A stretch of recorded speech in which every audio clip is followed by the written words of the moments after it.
अस्सलाम वालेकुम। मैं ज़ोहेब इशफाक आज आपकी खिदमत में हाजिर हूँ। आज मैं जिस शख्सियत की बात करने जा रहा हूँ उसके गम में इस वक्त पूरा पाकिस्तान डूबा हुआ है। अरशद शरीफ, एक निडर सहाफ़ी जो अपनी इन्वेस्टिगेशन रिपोर्टिंग के हवाले से इंतहाई मशहूर और मकबूल था, आज हमें अकेला छोड़ गया। सहाफ़ी कम्युनिटी को, सहाफ़ी बरादरी को अपने गम में डूबा छोड़ गया। कीनिया में कत्ल कर दिए गए अरशद शरीफ साहब, जिसकी जिम्मेदारी वहाँ की पुलिस ने ले ली और वहाँ की पुलिस ने कहा कि ये गलती से और गलत शनाख्त की वजह से हमसे गोली चल गई और जिसकी जद में अरशद शरीफ साहब आ गए और वो जहाँ फानी से कूच कर गई।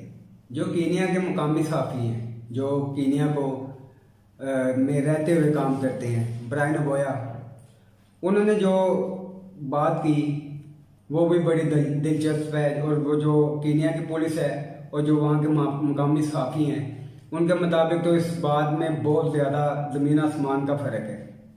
ब्रायन अबोया का कहना है कि जो अरशद शरीफ की जहाँ से लाश बरामद हुई, वो जो मुकाम पुलिस ने बताया है वो वहाँ से 78 किलोमीटर का फासला है, जिस जगह पे अरशद शरीफ का मर्डर हुआ, कत्ल हुआ और अरशद शरीफ साहब शहीद हुए, जहाँ पे शहीद किया गया।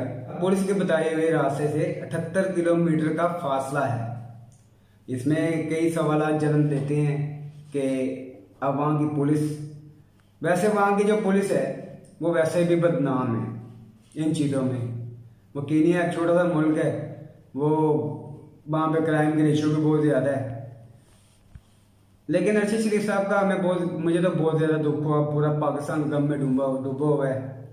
उस घर की तीसरी शहादत है ये, और बहादुर माँ है, बहादुर माँ का बेटा। और माँ आज भी कह रही है कि पहले वालों को भी दफनाया था अपने हाथों से, इसको भी अपने हाथों से तदफीन करेंगे।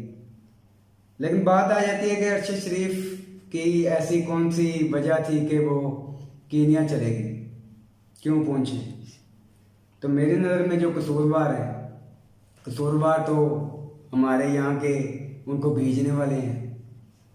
अब भेजने वालों में वो भी शामिल हो सकते हैं जो उनकी मजबूरी बने, जिन्होंने उनके ऊपर मुख्तलिफ पर्चे दिए। और सबसे ज़्यादा उनको जो दुख हुआ पाकिस्तान में कि गद्दारी के पर्चे दिए गए। तो मेरी नज़र में जो कसूरवार है, कीनिया में हुए वारदात जो हो गई उसका कोई हाल नहीं निकलना कि हम कर लेंगे। हाँ, एक चीज़ और थी कि जमाल खशोगी कत्ल हुआ था तुर्की का, और उसका इल्ज़ाम सऊदी जो शरादा था उस पर था। वो नज़र आता था कि दो रियासतें आपस में टकरा गई एक सहाफ़ी के कत्ल पे। इधर हम क्या करेंगे? मेरा नहीं ख्याल कि हमारे जो वज़ीर आज़म है वो ऐसा कोई बोल्ड स्टेप लेंगे जिसमें कीनिया की उतार के रख देंगे, खींच के रख देंगे। नहीं तो तुर्की ने और सऊदीया में फटे एक सहाफ़ी के कत्ल भी हुआ था। मुझे नहीं लगता कि हमारे मुल्क इतना स्ट्रॉन्ग है और हमारी जो गवर्नमेंट है वो इतनी स्ट्रॉन्ग है कि वो इस की इन्वेस्टिगेशन करवाएगी और शफाफ इन्वेस्टिगेशन होगी। ये तो हो नहीं सकता। हाँ, अलबत्ता ये ज़रूर होना चाहिए कि पाकिस्तान में एक आज़ाद कमीशन बने, जुडिशल कमीशन बने, वो अरशद शरीफ के पाकिस्तान छोड़ने की वजूहात को का जायज़ा ले कि किन वजूहात पे अरशद शरीफ ने पाकिस्तान छोड़ा। कोई अपना मुल्क नहीं छोड़ता, कोई अपना मुल्क नहीं छोड़ता। और वो एक फौज, बहादुर फौज के सिपाही का बेटा, एक बहादुर मेजर का भाई, उसको पाकिस्तान छोड़ने पे मजबूर कर दिया गया। बहुत ज़्यादा दुख है, बहुत ज़्यादा गम है। अल्लाह पाक उनके घर वालों को सब्र जमील दे, हम सबको दे। हम सब उनके गम में बराबर के शरीक हैं। मगर ये एक खाली एक अरशद शरीफ की बात नहीं है। ये अरशद शरीफ पे हमला नहीं हुआ, ये पाकिस्तान पे हमला हुआ।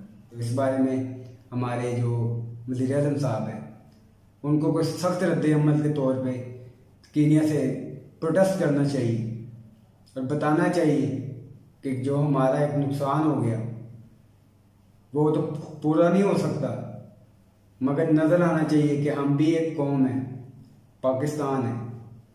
नहीं तो कल को तो कोई भी हमारे पाकिस्तान कुछ कर लेगा तो हम कुछ नहीं कर सकेंगे। तो अब ये स्टैंड गवर्नमेंट का लेने का है कि गवर्नमेंट क्या स्टैंड लेती है। और इसके साथ ही मुझे दें इजाज़त। अल्लाह हाफिज़।